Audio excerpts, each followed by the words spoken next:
Hai semuanya, gimana kabar kalian? Semoga selalu dalam keadaan baik. Jadi welcome back di segmen analisa pagi. Di video kali ini seperti biasa kita akan update untuk news dan juga pergerakan dari market Bitcoin. Teman-teman, hari ini tanggal 16 Februari 2022 ya, kita akan mulai dulu dari pembahasan kalender ekonomi. Kemarin kita udah dapat data soal CPI untuk Inggris. Ternyata hasilnya mengalami tren penurunan yang lumayan ya, di atas atau ya di atas dari perkiraan. Diperkirakan sih turun ke 10,3, tapi ternyata turun lebih dalam, yaitu di 10,1%. Tapi so far overall ya, inflasi di sana masih cukup tinggi. Terus dari data yang lain yaitu penjualan retail. Penjualan retail inti di Amerika Serikat menunjukkan tren penguatan. Dan ini menandakan bahwa ekonomi di sana, di Amerika khususnya, itu masih kondisi baik-baik saja, bahkan mengalami tren penguatan. Terus untuk hari ini bakalan ada event penting. Akan ada izin pembangunan untuk Amerika Serikat di bulan Januari seperti apa. Terus klaim pengangguran awal, indeks manufacture Fed Philadelphia, dan juga PPI atau Producer Price Index atau indeks harga produsen. Ini bakalan menjadi data yang cukup penting sebagai tolak ukur inflasi di sana dilihat dari sudut pandang produsen untuk ya perusahaan-perusahaan di Amerika sana. Jadi ini akan sangat penting. Hati-hati karena market berpotensi buat volatile kembali malam ini. Oke, itu dari kalender ekonomi. Terus kalau dari berita yang lain, ini ada Coinbase, hubungan antara Coinbase dan juga JP Morgan. JP Morgan adalah salah satu perusahaan perbankan. Dan kita tahu adopsi kripto saat ini itu sudah pada menarik menarik untuk institusi keuangan, perbankan, kemudian asuransi, terus juga perusahaan hedge fund, manajer investasi itu sudah mulai melirik kripto. Makanya kemarin ada narasi bahwa perbankan pengen berinvestasi juga di kripto. Terus juga dana pensiun untuk orang-orang Amerika itu bisa dipindahkan ke kripto. Terus juga ada ya rumor-rumor semacam BlackRock bakal membeli kripto dan lain sebagainya. Nah, itu kan sebuah indikasi awal sebenarnya bahwa perusahaan-perusahaan yang berhubungan dengan keuangan itu pada tertarik sama kripto ini. Nah, tapi regulasi di sana di Amerika Serikat melalui SEC-nya itu lagi gencar-gencar melakukan tekanan, terutama kepada aset-aset yang mereka anggap sebagai security. Seperti contohnya kemarin Kraken udah kena masalah. Terus sekarang BUSD ya yang dapat masalah. Sebelum-sebelumnya justru XRP yang kayak kayak gitu udah duluan. Dan ya sekarang FUD masih tetap berlanjut dan juga ini membuat market cukup cemas karena apa yang terjadi pada Kraken itu terjadi secara tiba-tiba. Tiba-tiba ada berita, terus Kraken drop, market drop. Ya, kalau kita lihat juga di sini Coinbase itu bekerja sama memang dengan JP Morgan. Hanya saja mereka masih mungkin terhalang sama yang namanya peraturan. Jadi ya untuk saat ini kita harus berhati-hati karena SEC masih punya kemungkinan untuk crackdown banyak perusahaan kripto ya, dan salah satunya mungkin yang berpeluang adalah si Coinbase sendiri. Meskipun peluangnya mungkin ya nggak akan sebesar kalau hal itu terjadi pada Binance dan juga perusahaan yang lain. Itu terus Polygon Ecosystem Development and Upcoming ZK EVM Launch Automatic Bullish Momentum. Kalau kita lihat sih ini adalah sebuah upgrade ya daripada Matic. Saat ini mereka lagi berusaha meningkatkan kapasitas di layar kedua mereka dari Zero Knowledge Ethereum Virtual Machine. Teman-teman, ini memang sudah cukup lama beritanya ya, tapi sekarang progresnya ini bakalan di launch di Maret 2023 tanggal 27. Ini mungkin bisa menjadi indikasi bullish momentum buat Matic. Jadi teman-teman yang mungkin ada beli Matic kemarin, siap-siap aja. Siapa tahu dia bakalan meluncur ke depannya. Dan hari ini sih harga Matic udah naik lagi ya, sekitar 5%. Jadi ini pengembangan daripada sistem yang ada di dalamnya ada decentralized finance dan juga perkembangan untuk Web3 daripada Matic ya. Terus juga akan ada upgrade di sisi NFT activities mereka, dan tentunya ini bisa membuat adopsi daripada token Matic itu semakin lama semakin kuat atau koin Matic ya. Jadi kalau kita lihat sih di sini ya ini akan berpengaruh juga sama sama perusahaan yang lain. Seperti contohnya koin Sandbox.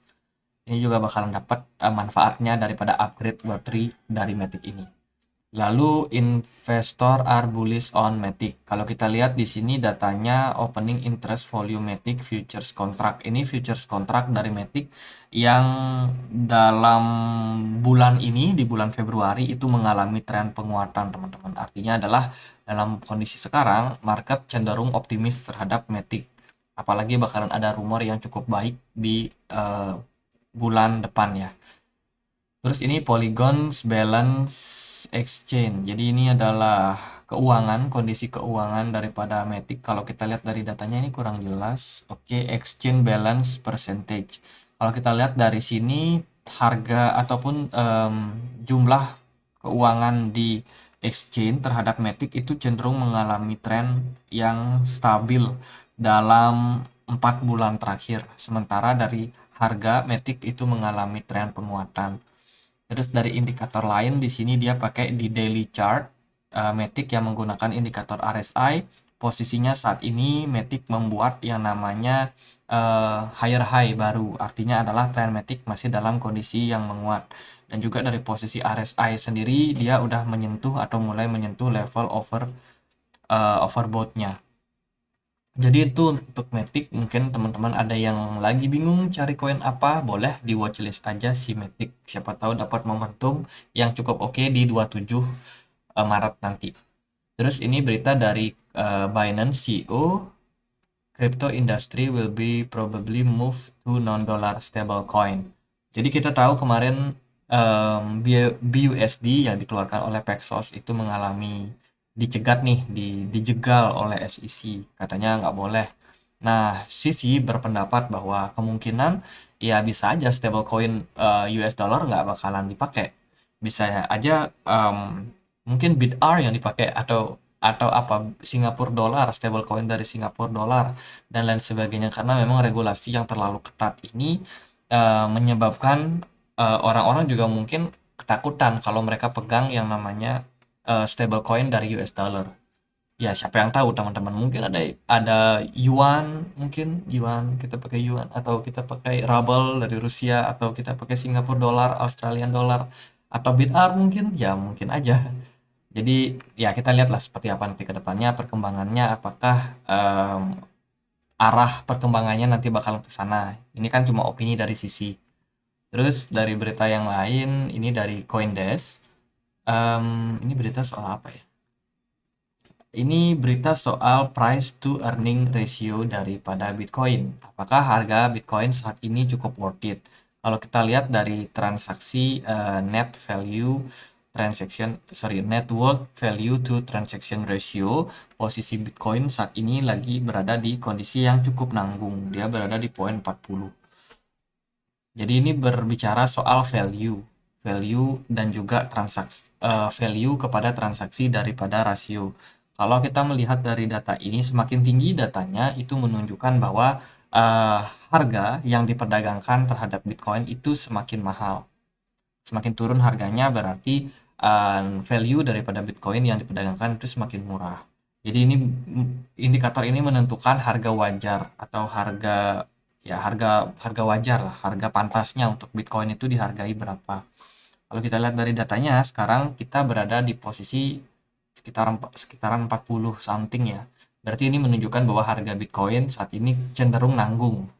Dibilang mahal, nggak terlalu mahal karena spike-nya pernah di poin 90 atau mungkin di 100 ya. Tapi kalau yang paling murah itu pernah di 10, bahkan di bawahnya, mungkin di 5 atau di berapa. Nah, sekarang posisinya lagi di 40, jadi kita berada dalam posisi nanggung. Kalau di sini sih kita lihat in my view for price earning and network value daripada Bitcoin saat ini berada di posisi yang ya di tengah-tengah lah, bisa dibilang seperti itu. Sementara kalau kita lihat dari kemungkinan yang lain bahwa masih ada possibility buat harga Bitcoin ke depannya bisa aja mengalami diskon yang lebih murah. Tapi yang paling pasti adalah di harga saat ini Bitcoin ini nggak terlalu mahal, nggak terlalu murah juga. Oke, ini berita soal perusahaan-perusahaan ya, kondisi Edge Oil. Oke. Kemudian ini ada kesimpulan bisa dibilang dari Nick Baker dari CoinDesk. Ini dia menawarkan atau menghimbau kita buat membaca juga news-news soal minggu ini itu ada apa aja. Kayak contohnya kemarin SEC itu melakukan penyerangan. Gary Gensler itu berbicara banyak soal stablecoin ya, stablecoin dan juga ya kemarin Kraken kena masalah, terus juga ini ada good news saat ini Bitcoin, Federal Reserve Bank. Oke, ini kebijakan soal soal SEC yang mana dia saat ini lagi melarang ya, melarang yang namanya staking, teman-teman. Terus juga ada banking, dari segi banking posisinya saat ini sistem perbankan itu ya masih juga sih dibilang mainstream untuk adopsi daripada kripto. Dan salah satu faktor juga yang bisa berdampak itu juga adalah Rusia yang raising money, sorry, Rusia raising money via kripto. Jadi ini masih adopsi daripada Rusia terhadap kripto ya, di sela-sela perang yang masih sedang berlangsung. Jadi ini beberapa news mungkin yang perlu kita untuk perhatikan teman-teman. Lalu bagaimana korelasinya terhadap market hari ini? Market hari ini cukup unpredictable. Bitcoin naik sangat-sangat signifikan di perdagangan kemarin. Kita udah sempat bahas juga Bitcoin ada peluang buat ketahan di level support di kisaran 21.500. Dan ternyata EMA 200 benar-benar work buat Bitcoin ya. Bitcoin tidak tidak terjerumus masuk ke dalam tren penurunan, justru dia bertahan di sini, which is ini sebenarnya positif buat Bitcoin. Ditunjang juga dengan volume perdagangan yang di perdagangan kemarin itu sangat meningkat signifikan. Tapi meskipun begitu, hari ini bakalan ada data soal PPI. Data ini akan penting untuk kita lihat, untuk melihat seperti apa kondisi inflasi di Amerika Serikat sana. Jadi teman-teman, buat yang mau FOMO, mending tunggu dulu FOMO-nya, tunda dulu FOMO-nya. Kita masih dalam posisi yang belum begitu aman. Kalau menurut saya, dilihat dari posisi smart money, itu banyak yang kembali re-entry ke market. Ya, meskipun dengan volume yang tidak terlalu besar. Jadi saat ini mungkin kebanyakan orang masuk karena spekulasi bahwa PPI bakalan cenderung negatif buat dolar. Jadi ini baru spekulasinya saja. Lalu kalau kita cek dia di time frame 4 jam, Bitcoin ini kita kemarin di video kemarin sempat bahas juga kalau Bitcoin ini ada possibility membuat yang namanya double bottom. Kemarin sih untuk targetnya itu sekitar di 22.700 dan ternyata Bitcoin confirm ya kemarin double bottomnya kita ada bahas Bitcoin waktu masih di kisaran di sini sih kalau nggak salah di kisaran 22 ribuan. Nah itu Bitcoin sekarang udah capai level target taking profitnya dan sekarang harga Bitcoin justru melampaui level tersebut. Ini yang saya bilang unpredictable. Kita nggak tahu pasti Bitcoin bakal naik sampai mana, tapi ternyata hari ini kita lihat bahwa Bitcoin ada di kisaran 24.300 something. Oke, ini posisi yang sungguh positif buat Bitcoin. Volume perdagangannya pun cukup oke. Dan gimana? Apakah kalian tertarik dengan harga Bitcoin untuk saat ini? Kalau saya melihat posisi Bitcoin saat ini cenderung dalam posisi trend bullish dikala banyak FUD soal stablecoin. Kemarin ya Paxos diserang, sekarang ternyata Bitcoin bisa naik. Jadi ini ya sesuatu yang baik, sesuatu yang juga nggak baik. Baiknya apa? Baiknya ya Bitcoin masih dalam kondisi tren yang menguat. Artinya adalah Bitcoin kalau kita lihat dari strukturnya, sini adalah swing low, higher low ya, higher low. Di sini bikin higher low baru lagi. Artinya adalah ke depan Bitcoin masih bakalan berpeluang untuk kembali naik dan juga mungkin dia bakalan membuat higher low yang baru di atasnya. Kita nggak tahu persisnya di posisi mana, tapi ya menarik buat kita lihat. Apalagi kalau data PPI nanti malam itu juga berpeluang buat positif buat Bitcoin itu lebih bagus lagi. Tapi daripada spekulasi ke sana, mending kita lihat dulu Bitcoin hari ini bakalan closing di harga berapa. Kalau kita lihat Bitcoin sementara progresnya, kalau dia closing di harga 24.000, ini adalah harga yang positif sekali buat Bitcoin. Oke, jadi buat hari ini mungkin bakalan cukup tricky, cukup ya kita harus hati-hati juga sama market. Sekarang FUD masih bisa datang kapan aja, bisa jadi Bitcoin naik hari ini, di perdagangan besok dia bisa turun, bisa aja hari ini dia naik, terus besoknya naik lebih tinggi, bisa aja. Jadi kalau menurut saya mix lah teman-teman. Karena kalau kita lihat dari posisi indeks dolar hari ini ternyata juga mengalami tren penguatan. Ini salah satu yang menjadi pertimbangan saya juga untuk melihat posisi Bitcoin saat ini. Jadi market ini benar-benar anomali. Karena ya dari indeks dolar mengalami tren penguatan.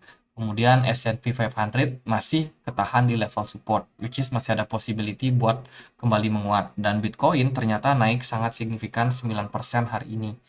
Di sini ya anomali lah, bisa dibilang seperti itu. Jadi gitu aja buat Bitcoin.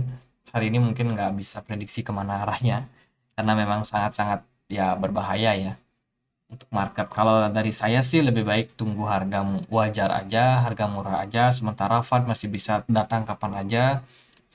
Pasti bakalan ada masa di mana Bitcoin kembali salah harga seperti kemarin di 15.000, di 16.000. Ini Bitcoin salah harga, sekarang ya Bitcoin dalam kondisi yang masih sepertinya dalam tren yang bullish.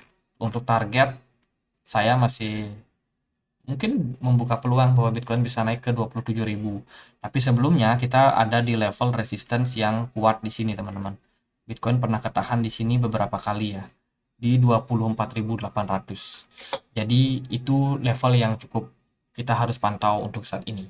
Oke, gitu aja. Sekian aja. Semoga bisa bermanfaat. Dan kalau ada pertanyaan lain, ada koin lain buat dibahas, tulis saja langsung di kolom komentar. Dan kita akan lihat seperti apa perkembangan dari Bitcoin esok hari. Oke, see you on next video. Akhir kata saya Andre, makasih.